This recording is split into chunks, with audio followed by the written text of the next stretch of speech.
The top 6 has all gone for brand new right side tyres. In fact, I'll scratch that. Everyone in the top 8 has all gone for brand new right tyres. Louis Johnson Cool has gone for a brand new set of tyres on the left-hand side of his kart, and then the first driver who's done it on both sides is Mathis Mashout, the Belgian driver who starts as one on the 6th row of the grid. He has got brand new sets. Are we going round again? No, we're not. It's green flag, and away they go down in towards turn number 1. I think there's some confusion there in the grid. Some drivers saying they wanted to go around again, but it's green flag, and away they go in towards turn number 1. A couple of karts wide in the background there. Again, 3 wide. Anyone getting kicked off into the dust? No, everyone gets through it. That's nicely done. In towards turn 3, though, this is another pinch point on the circuit with that very high curve. We saw the big coming together there in the previous race, but again, all is fine and clear. And look at the start here that Timo Ramikas has got. That's an absolutely lightning start. Look at the gap already. Yeah, you had more than a second in his previous appearance at the front of the order. So this part of the race, Ramikas has got absolutely spot on. It's whether he can hold this over 11 laps. Longer races, of course, for the seniors versus perhaps what Ramikas was experiencing last year in the juniors. Well, the Victory Lane karts has come through to second place. It's going to, I think, be Malo Bollier. And down the inside, here comes Andy Rattel. He's been on the attack today. Wide goes Bollier. Out there as well. And Bondarev's coming through again. Another quick start from the Ukrainian in the 226. Premium Machine up to third. An investigation flag for the 294 of Malo Bollier. Now, was that for the start because it's very early on, or is that for the incident that we just saw there into the final game? We don't know, but we'll find out later on in the day. But crucially for him, he's under investigation. Oh, car going slowly. It's the 240. And who is that? That is Louis Johnson Cool. Louis Johnson Cool, unfortunately, he has come to a cropper, and I think, has he pulled off the circuit? Well, there's one car off the circuit. It's another one. It's the 329 that's pulled off the circuit, and that is Nico Villa. Nico Villa, unfortunately, for the Kids to Win team, is out of this race. Yeah, and that's not the first time that Nico Villa's had problems. That's going to be a big blow to his hopes of getting through the cut of 72. Let's have a look at a replay. What's happened here? Is this the Louis Johnston Cool problem? There's 240 there on the outside next to the 250. Oh, their big problem. Pitched off. That's going to be through turn 4, I think. And probably damage to the rear left there. Yeah, two drivers going for the same piece of tarmac, Anthony, and that often doesn't work. Yeah, and when the rubber meets rubber on the tyres, they do tend to ping up into the air. So luckily, that wasn't worse than what it was, but certainly not what Louis Johnson Cool will have wanted, and he drops down well into the order. Ramikas, though, still leads the way, and he's got about the 900ths of a second lead from Andy Rattel. Bondarev's still there in third, and I'm looking at Bondarev's driving style there. It's looking like he's leaning forward a little bit in the cart just while he's going through that section there. Understandable again. Some drivers, it's one of those things where they're just like, edging the cart forward through out of some of the corners here. He's got good waft here though, and he dives to the inside of Rattel into the final chicane. Rattel, and both of them go wide. Oh, now that's going to be an interesting one here. He may have to give that one back, but we're not too sure with both of them not even making the corner. Well, Ramikas now leads from Bondarev. Mustienes is there in third place. Rattel's gone down to fourth. And Mustienes here is possibly looking at a potential P2 here. He is indeed, and he's having a continuation of a good day so far. It's his third racing appearance, and he's been strong in every single one of those. Fastest lap of the race, 56.358 to kart 250 for KCR. That's Mathis Meerschout. The Belgian up to sixth place now. He's gained 5.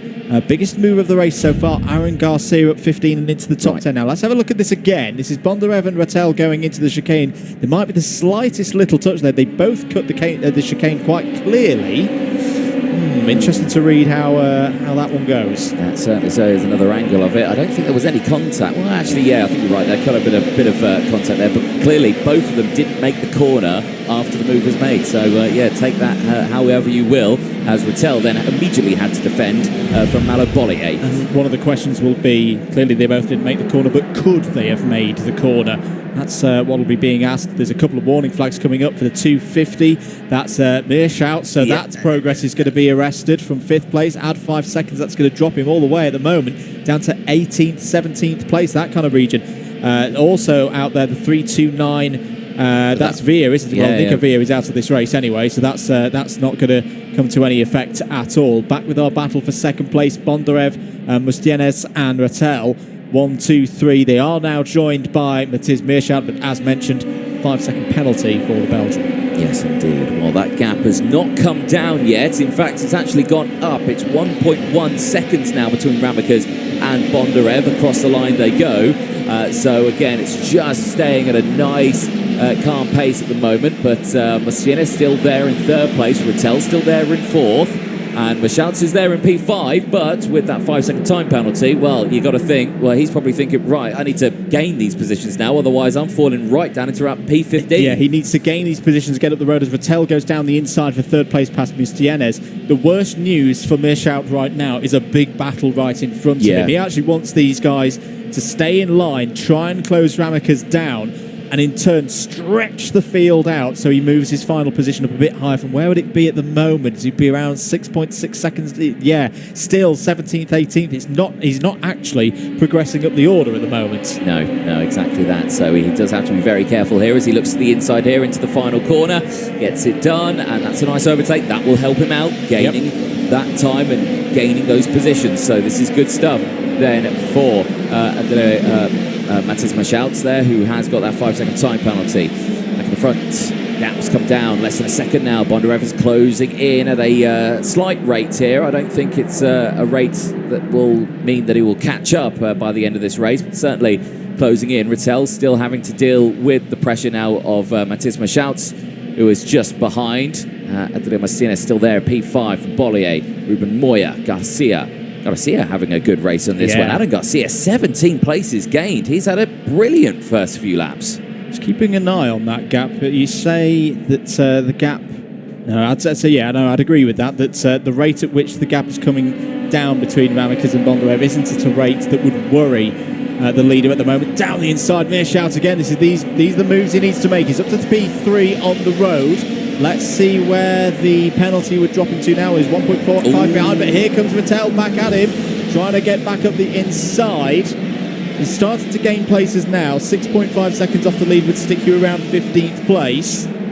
It's still not really what Mirshout would have hoped at the start of this race. No, exactly. But he's doing what he needs to do, and I think he's become a new driver after seeing that warning flag come out for him now. He's just, he's gained 2 places, and now he's up into the top 3. So, we certainly got some waft on him now that he's dealt with that warning flag. But still watching this one, because Rattel is still piling on that pressure, but not for much longer as Mustienes dives to the inside. Rattel gets the switchback, goes alongside, keep an eye on behind because Malo Bollier is coming into play now. Aaron Garcia just behind as well. He's looking like he wants to gain a few more positions now. You can see him there just behind the MDC Racing driver on the Birol ART. You can just see him, the red and white one, coming into play now behind these 3. Got to remember as well, Bollier's in exactly the same situation as Mirshout. Another driver with a warning flag so far in this race. Into play comes Aaron Garcia. Aaron Garcia is having a storming drive here as Bollier goes down the inside of Mustienes. That's for 5th place on the road. Here comes the 235 on home soil. Aaron Garcia has already gained 18 places. He already also stands to gain more positions because of the warning flags. He doesn't need the warning flags. He's flown past Bollier there. Gains another spot. Contact between Bollier and off the road. I think it's that 203. Ruben Moya. It's Ruben Moya, last year's winner in this competition, in problems here in the heats. And that's big damage to that rear bumper there for Malo Bollier, and unfortunately that will most likely result in a technical flag as the rear wheel is completely exposed now to the elements. But a big shock there, and how on earth does that even happen? We saw they were running just so close together. They must have just locked wheels and it just got caught up, and that's a big shame. Bondarev now under pressure as Matthias Michels is still on this charge. He's up into P2 now, and he's breaking away. What's the gap now? The gap is down to point. Now, that is a very shrewd move, I think, by Bondarev. He'll be aware, he's a smart racing driver, that Mirshout has a penalty. No point fighting with Mirshout, but if he's got the pace, he could cruise up to Ramekers on the last lap of the race. Yeah, that is a very good point you make there. Let's see what's going to happen then with these last couple of laps, because time is very quickly running out. And there you can see Bondarev, he's not dropping off the back there of Michels, but Michels has definitely not got the time to close up to Ramekers because he's got so much real estate between the two of them. Timo Ramekers has done an absolutely superb job in this one. He really, really has. This has been the kind of race that Ramekers has been wanting to put in since taking pole position in qualifying yesterday. Mirshout now just feeling the need to go to the inside there a casual defence on Bondarev, Rattel and Garcia behind there as well. Aaron Garcia, once the 5-second penalty to the 250 has been applied, he's going to have gained 21 positions in this race. A superb drive for MDC, but we're on the final lap now. Thibaut Ramekers has had the pace this week, but hasn't quite had the luck fall his way so far in these heats. It is still just a heat at the moment, but this will be a big win. It'll keep him in 6th place in the intermediate classification and potentially get him on a run as we move towards the latter stages of the competition. He checks over his shoulder, sees that no one's there. Here comes Garcia down the inside, takes 4th place away from Rattel at the last minute. Bondarev's trying to go around the outside. He's going to have to give that one up. Thibaut Ramekers takes the heat win. 2nd on the road for Meerschout, but a 5-second penalty to be applied. Bondarev 3rd on the road. Garcia did get through and hold 4th place ahead of Mustinez in 5th place. Really, really entertaining race, Anthony, here at Valencia. Well, I'm going to say fair play to Meerschout on that one, because after that incredible performance, after seeing that black and white flag, that would only put him down to P9. Yep. And that's a lot better than P17. P17, it's all points at the end of the day. Yeah, exactly. So he's gotten away with that one just a little bit. He still loses out, but yeah, that's still a good little drive there. But for Thibaut Ramekers, a lovely little drive there. He will be happy with that one as he will make his way back into Parc Fermé. A superb drive nonetheless, and he will look forward to seeing that one. Well, excellent stuff then. Drivers making their way back in towards Parc Fermé. We'll go over the full classifications now. It will appear on your screen. Of course, these are all provisional with a capital P, pending scrutineering and any post-race penalties. Thibaut Ramekers and Matthias Meerschout finishing 1st and 2nd. Bondarev finishing 3rd from Aaron Garcia. Adrien Martinez from Andy Rattel. Dimitri Viev from Hugo Heron. Fred Green from Salim Hanna. And Freddie Lloyd rounding out the top 11. Louis Kamin and Connor Grant from Patrick Agruvtachik, drivers between them. Let's take you through some of the highlights in this one, because there were many, and there were some big moves in that one. Aaron Garcia finishing in P4. Keep an eye on him throughout this entire run of replays, because he started that one well down the order. 21 places gained. He started that one in P25. Start of the race, very good, very strong. You saw Dimitri Viev there on the inside line. The same with one of the Pantano carts there, I believe, Andy Rattel, just hugging that inside line through turn at number 2. There you can see Rattel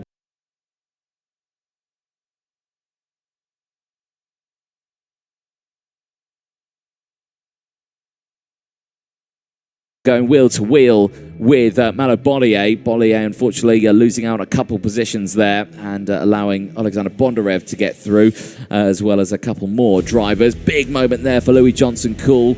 Contact with another, and he would ping up into the air. Not sure who the contact was with, though.